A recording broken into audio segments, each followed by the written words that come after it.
in today's tutorial, I'm going to show you how to connect your Bluetooth keyboard to your ASUS laptop, tablet, or desktop device. So this should hopefully be a pretty straightforward process here, guys. And without further ado, let's go ahead and jump straight into it. So all you have to do is open up the search menu and you want to type in settings. Best result should come back with settings. Go ahead and open that up. And now on the left side, you want to select where it says Bluetooth and devices.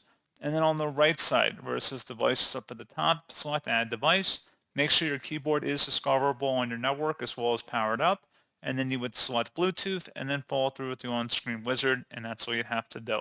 So pretty straightforward process, guys. And as always, thank you for watching. I do hope that was able to help you out, and I do look forward to catching you all in the next tutorial. Goodbye.